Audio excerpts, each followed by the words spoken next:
Baik, Rasulullah kita sebentar jalan-jalan ke Palestina. Ketika Rasulullah SAW akan dilahirkan ke dunia, ini di dalam kitab Ar-Rakhul Makhtum Sirah Nabawiyah karya Syekh Safiur Rahman Mubarakfuri. Oke, tampilkan Bang. Ketika Rasulullah SAW akan keluar dari rahim ibunya, sebelum kepala beliau keluar, itu keluar cahaya dari kehormatan. Ini dari Abu Sa'id. Diriwayatkan Rasulullah SAW, ibundanya Rasulullah bercerita, ketika aku akan melahirkan Muhammad, keluar cahaya dari kehormatanku. Lalu cahaya itu menyorotkan kepada dinding, lalu tusawiru kaifa jamali biladi Syam. Dan perlihatkan kepadaku bagaimana keindahan bumi Syam, Palestina. Ini bumi Palestina. Itu sudah terhubung nggak? Sudah terhubung dengan terkonektor. Ada volumenya, bisa dicek. Palestina ini jantung dunia. Karena dia menghubungkan benua Afrika, Eropa dan Asia. Menghubungkan benua Afrika, Eropa dan Asia. Maka siapapun yang ingin menguasai dunia, dia kuasai dulu Palestina, Israel. Lewat tokoh Zionis internasional, Theodor Herzl, datang kepada sultan terakhir dari khalifah khilafah Turki Utsmani. Dia meminta dan berkata kepada khalifah, wahai khalifah, Anda menguasai dunia. 2/3 dunia Anda kuasai, dan Anda menyaksikan kami bangsa Yahudi tidak punya negara. Kami sporadis tersebar di seluruh dunia. Tolong beri kami satu tanah biar kami punya negara, agar kami bisa berkumpul dalam satu keluarga. Sebetulnya Sultan Abdul Hamid mau ngasih tempat wilayah kepada Yahudi untuk menjadi milik negara. Tapi beliau bertanya, pengen tahu tujuannya apa. Maka Sultan Abdul Hamid berkata, mana yang kau minta? Mau di mana kalian mendirikan negara kalian? Apa jawaban Theodor Herzl? Kami meminta Palestina. Tolong berikan kami Palestina. Apa jawaban beliau? Nanti jawaban yang khusus ada, dan itu terkait dengan Indonesia. Apakah ada kaitannya dengan Indonesia? Ada. Nanti kan, tetap bersama saya setelah satu ini. Mari kita lihat sama-sama. Inilah Palestina. Sudah ada Bang, sudah terhubung dengan konektor itu.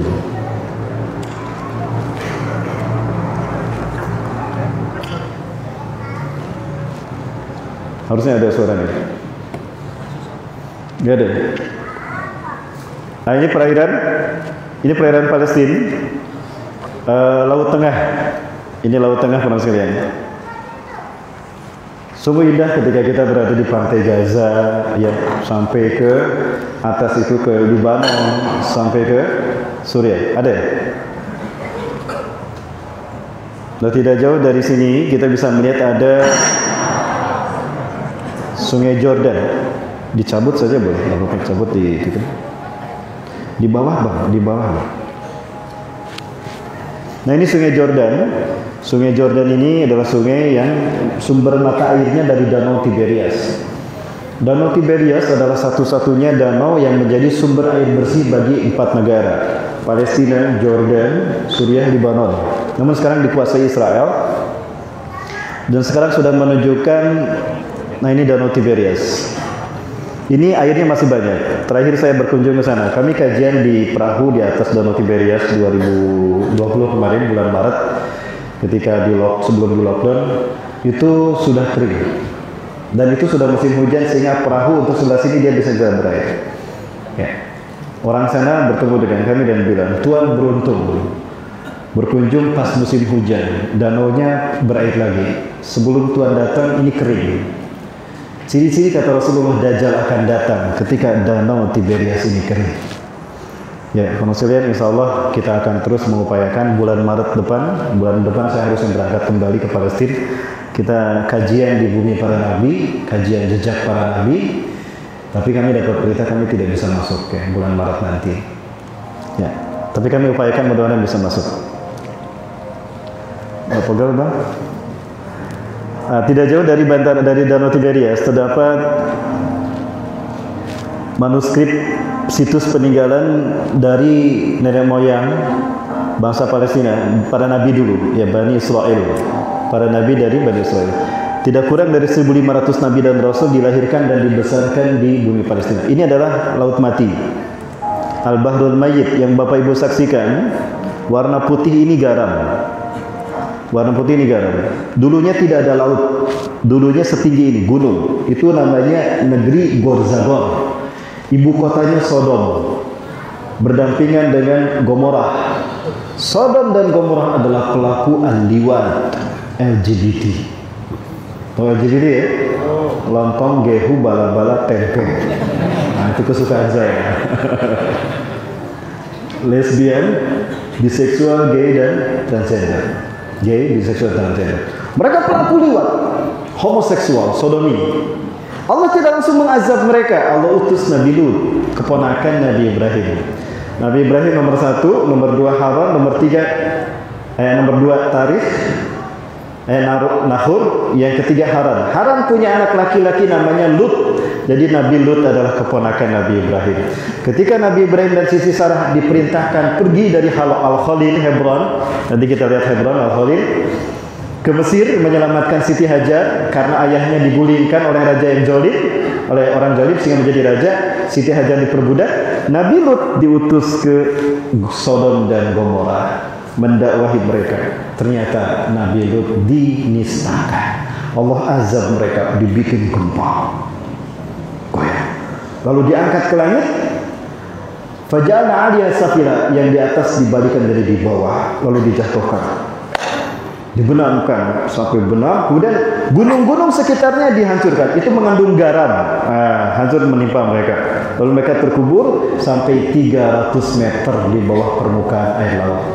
Dulu tidak ada laut, gunung. Lalu Allah perintahkan langit dan bumi menurunkan air dan mengeluarkan air, sehingga terciptalah laut mati.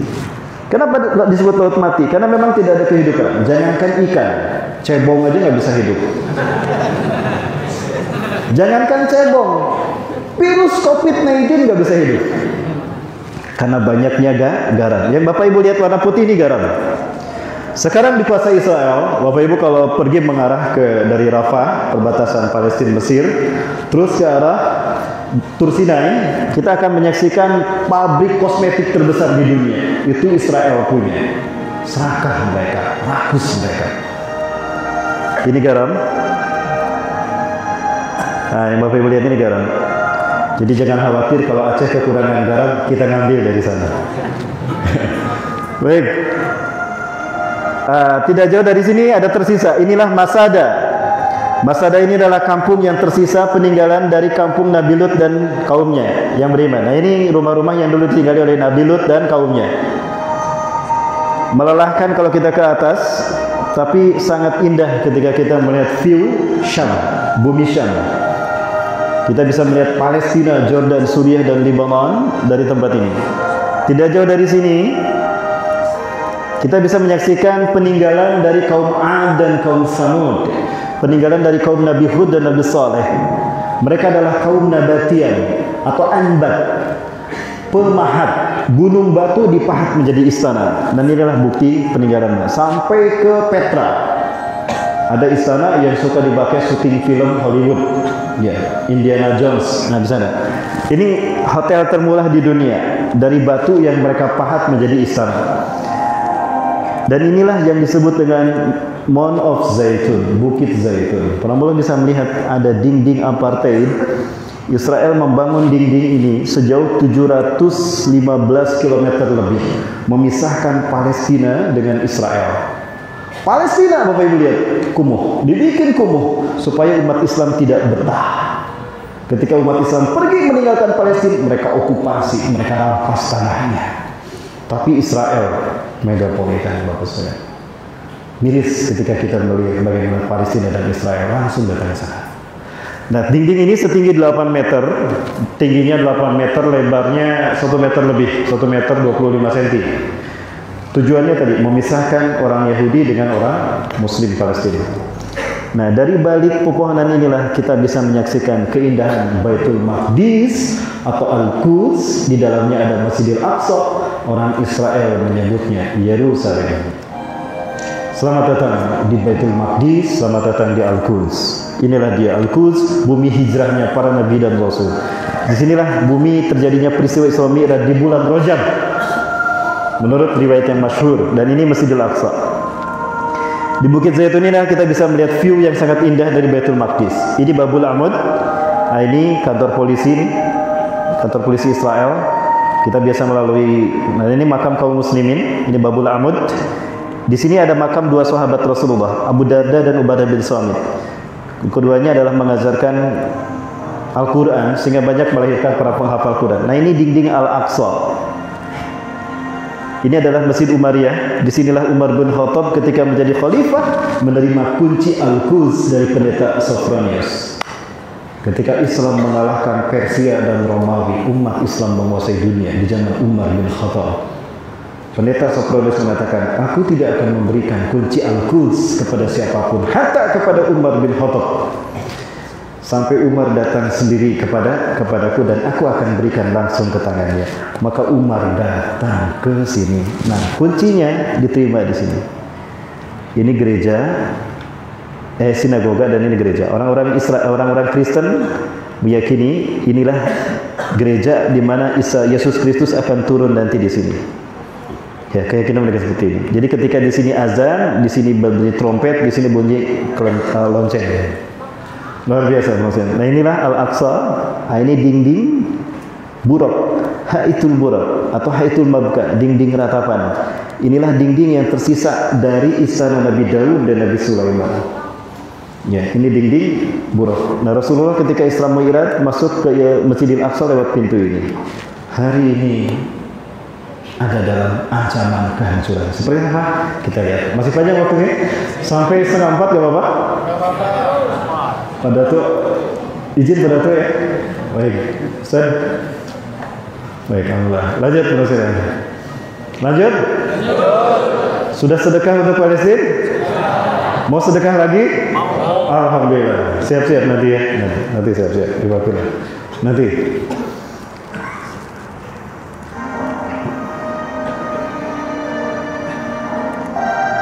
Ini yang disebut dengan Al-Quds Old City. Disinilah 1.500 Nabi dan Rasul dibesarkan. Nah, Rasulullah masuk di sini. Iwafillah. Sebetulnya kita bisa sampai ke sini, tapi saya tidak pernah berminat untuk masuk ke sini karena memang penuh dengan orang Yahudi berdesak-desakan. Dan ketika Rasulullah masuk Isra Mi'raj melalui pintu ini, Rasulullah menamakan dinding ini dengan Haitul Buraq, dinding buraq. Karena Rasulullah parkir buraqnya di sini. Nah, kemudian Rasulullah setelah parkir, Rasulullah bertemu dengan para nabi dan rasul, lalu di bawah buraqnya ada di bawah bangunan ini. Ini namanya Masjid Buraq. Di bawah itu masih ada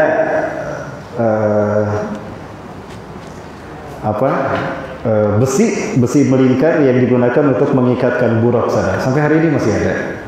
Bapak Ibu yang mau ziarah ke sana boleh daftar sama saya, kita berangkatnya insyaallah. Promosi. Ya, siapkan saja, nanti kita akan ke 4 negara, Jordan, Palestina, Mesir. Kita sudah silaturahmi ke Firaun. Tapi udah mati. Dia sudah ada di peti, dan kita bisa melihat seperti apa Firaun. Dari situ kita ke Madinah, Mekah, baru kita tutup dengan ibadah umrah. Kenapa harus demikian? Ini sunnah Rasulullah SAW yang banyak ditinggalkan. Berziarah ke bumi para nabi dan rasul. Ada perintahnya dalam hadis Abu Hurairah. Ya, dari Abu Hurairah. La tusyaddu rihal ila salasatil masajid. Jangan kamu berziarah dengan niat ibadah kecuali pada 3 masjid.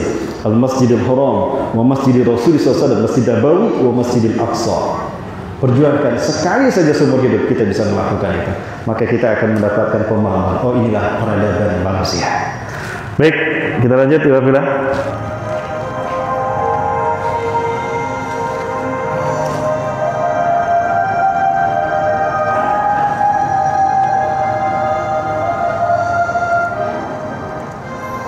Ini Kubatu Sahrah. Disebut Kubatu Sahrah karena kubahnya berwarna kuning, karena terbuat dari emas. Dan ini disebut juga Dome of Drop. Disebut Dome of Drop karena di dalamnya terdapat batu yang dinaiki Rasulullah ketika Isra Mi'raj. Ketika Mi'raj naik ke langit. Batunya masih ada. Dan memang batu ini tidak jatuh.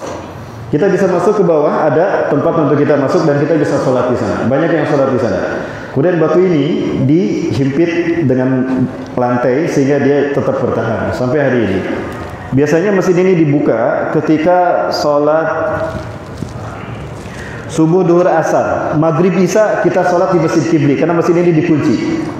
Kenapa demikian? Karena yang menjadi DKM masjid ini adalah Yahudi. Satu-satunya masjid besar bersejarah di muka bumi yang DKM-nya orang Yahudi ini, Masjidil Aqsa. Imam sholatnya baru umat Islam, kan mereka tidak sholat. Ya baik, baiklah. Nah ini dari atas, ini Masjid Kibli. Disebut Masjid Kibli karena di masjid inilah sholat pertama kali menghadap ke Ka'bah setelah turun Al-Baqarah 144. Ibafilah, di bawah lantai ini atau di bawah lantai ini ada Al-Aqsa tua, masuknya lewat sini. Di sana ada mesin jet set raksasa yang menjadi penerang bagi semua area Al-Aqsa. Kenapa? Karena pasokan listrik Al-Aqsa sekarang sudah dihentikan Israel. Maka umat Islam seluruh dunia menyumbangkan minyak untuk menyalakannya. Subhanallah, maksudnya Allah yang telah mengutus Rasulullah SAW yang tidak pernah berdusta. Ya, Maimunah bertanya pada Rasulullah SAW, Ummul Mukminin, ya Rasulullah, kami tidak bisa berjihad sebagaimana kaum laki-laki berperang melawan Bani Israel Yahudi untuk membebaskan bumi Palestina. Lalu apa yang kami lakukan agar kami bisa mendapatkan pahala jihad seperti jihadnya kaum laki-laki demi membebaskan Palestina? Sumbangkan hartamu agar bisa diberikan minyak, atau sumbang dengan minyak agar Al-Aqsa bisa menyala. Maka sumbanganmu kepada sana agar Al-Aqsa menyala dengan minyaknya sama dengan pahala jihad membebaskan Al-Aqsa. Jadi kita hari ini belum sempat bisa berangkat ke Palestina atau belum mampu, sumbangkan harta kita karena Al-Aqsa bisa digunakan sholat ketika minyaknya ada, gensetnya menyala, raksasa. Sekarang memang Al-Aqsa membutuhkan minyak. Subhanallah, Rasulullah mengatakan zid minyak. Dan memang minyak yang kita butuhkan, bensin, solar untuk menghidupkan genset sehingga bisa menyalakan Al-Aqsa. Hari ini Bapak sekalian mati Allah, apa yang terjadi nanti kita lihat. Di bawah sini ada Masjid Marwani, pintu masuknya lewat sini. Di sebelah sinilah di Masjid itulah Rasulullah menjadi imam salat 1500 nabi, dan di sana terdapat mihrab Siti Maryam. Apa yang terjadi kemudian? Masjid ini ada dalam ancaman kehancuran. Kan boleh dikeluarkan deh. Sip. Wafilah, apa yang tadi Bang, coba dibuka ini Bang. Oke. Bapak Ibu, hari ini Masjidil Aqsa ada dalam ancaman kehancuran. Ini yang mereka lakukan Yahudi. Bang, tolong suaranya, volumenya.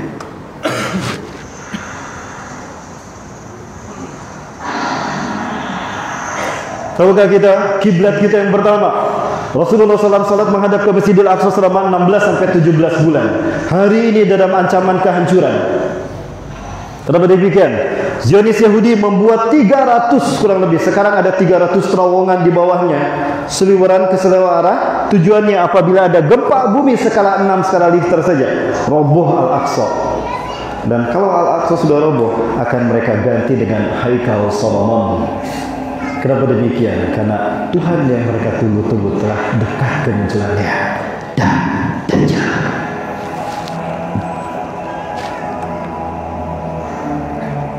Malu kita di hadapan Allah ketika kita jumlah mayoritas kita masih hidup, tapi kita tidak bisa melindungi kiblat kita yang pertama. Apa jawaban kita di hadapan Allah nanti? Jika Allah bertanya, kamu umat Islam, kamu mengaku hambaku, tapi rumahku yang ada di Al-Aqsa kalian diamkan, mereka menghancurkannya, dan kalian diam saja. Apa jawaban kita? Hati-hati, Allah pasti mempertanyakan itu. Padahal Masjidil Aqsa adalah rumah pertama, masjid kedua yang dibangun di muka bumi. Abu Dzar Al-Ghifari bertanya kepada Rasulullah SAW, ya Rasulullah, ayu masjidin bunya fil alam? Masjid apa yang pertama kali dibangun di muka bumi? Masjidil Haram. Suma ayun ya Rasulullah. Wa Masjidil Aqsa. Kan bainahuma, berapa jarak pembangunannya? 40 tahun. Pertama Masjidil Haram, kedua Masjidil Aqsa. Kenapa Yahudi ingin menghancurkan Masjidil Aqsa? Dajjal yang mereka tunggu-tunggu telah dekat. Ciri Dajjal akan muncul apabila sapi merah, red heifer, itu sudah lahir. Sekarang sapinya sudah lahir. Tolong Bang dikeluarkan dulu. Keluar ini.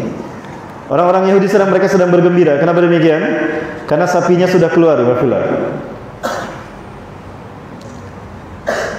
Oke, Bapak Ibu sekalian, ini orang-orang Yahudi yang memasuki Masjidil Aqsa. Kami sampai hampir-hampir tidak bisa memasukinya ya, Bapak. Enggak apa-apa, sudah cukup. Sebentar.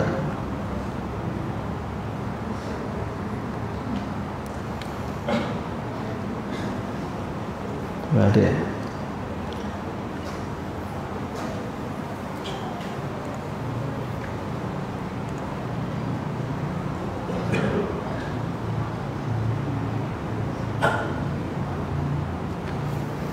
Ini data yang kami kumpulkan selama Bapak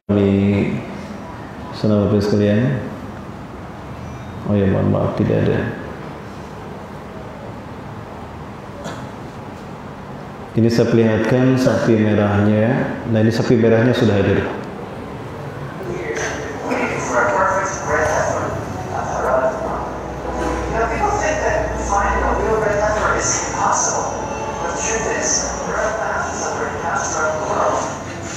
Nah, ini sapi merahnya. Sapi inilah nanti yang akan mereka korbankan kepada Tuhan mereka, Mesias versi mereka, Dajjal versi kita. Jadi mereka sekarang harus segera menghancurkan Masjidil Aqsa dan dibangun istana Dajjal, Haikal Sulaiman. Tapi mereka putus asa. Kenapa? Sudah hancur itu Masjidil Aqsa bawahnya, tapi tidak hancur-hancur juga. Mereka lupa para malaikat sedang menopang Al-Aqsa. Karena ada 4 masjid, Dajjal tidak bisa menghancurkan, memasukinya, apalagi menghancurkannya. Masjidil Haram, Masjid Nabawi, Masjidil Aqsa, dan Masjid Tur di sini. Dan Masjidil Aqsa Allah pertahankan untuk menunggu kehadiran para pejuangnya. Maka Yahudi marah mereka dan mereka ingin agar Masjidil Aqsa steril dari umat Islam. Maka mereka melakukan normalisasi hubungan. Bahrain sudah mengakui Israel eksistensi di Palestina. Bahrain, Dubai, mana lagi? Uni Emirat Arab dan Maroko. Indonesia sudah mulai akan mengakui. Kenapa? Karena sudah ada Menteri Agama yang baru. Iwafillah. Jika itu terjadi, maka habislah umat Islam di seluruh dunia ini. Kenapa demikian? Maka inilah yang mereka lakukan pada saudara-saudara kita sejak dulu. Iwafillah. Mereka menghabisi saudara-saudara kita di Palestina. Begini nasib umat Islam di Palestina sejak dulu sampai hari ini. Pertanyaannya, di mana kita? Apa jawaban kita ketika Allah mempertanyakan keberadaan kita?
Ini Durrah Syahid pada tahun 2008. Usianya 12 tahun ya Bila. Dia baru pulang dari jalan-jalan bersama orang tuanya. Dia bersama ayahnya biasa melakukan olahraga pagi, jalan-jalan. Suatu hari ketika pulang, jalan itu sudah dipenuhi tentara Yahudi. Maka dia mencoba menyelamatkan diri, lari langsung ditembak oleh tentara Israel. Tidak ada tempat berlindung kecuali sebuah drum besar. Posisinya ayahnya di samping drum, dia di belakang. Tidak kurang dari 20 peluru merobek perut dan kemaluannya dan pahanya. Inilah kejahatan kebiadaban anak cucu babi dan kera. Durrah Syahid, usia 12 tahun, 2008. Kalau tidak salah 2008.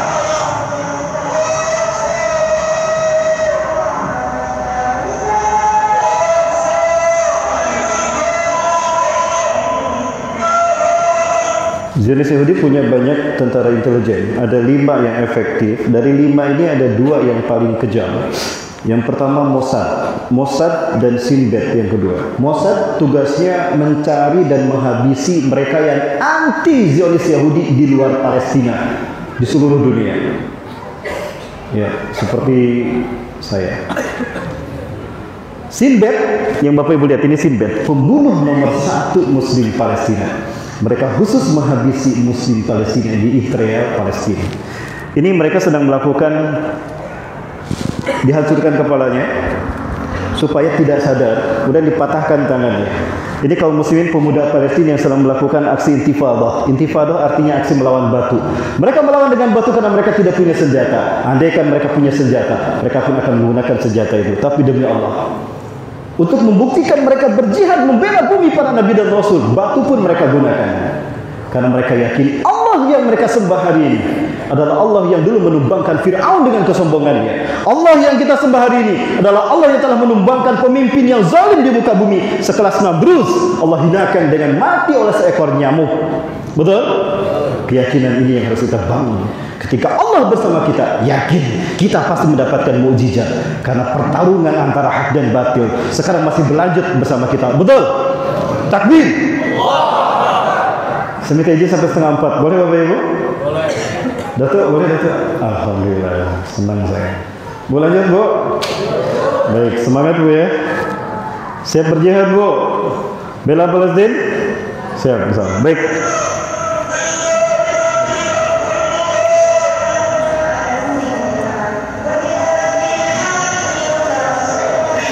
Nanti ada donasi keliling lagi sekali.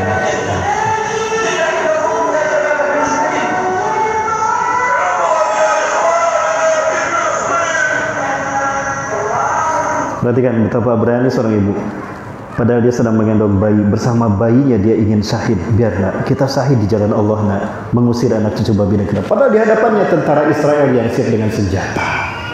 Mereka tidak takut, walaupun hanya dengan batu dia berjuang.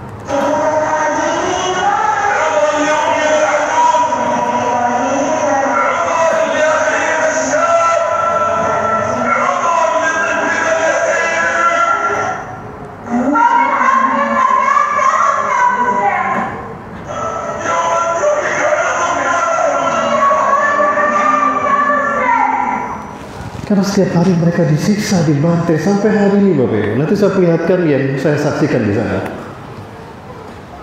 Mereka berkata-kata, padahal mereka anak kecil. Kalau kita bertanya sama mereka, mereka berkata seperti orang dewasa. Hampir semua anak Palestina kalau kita tanya, "Kaifa haluka ya ibunda?"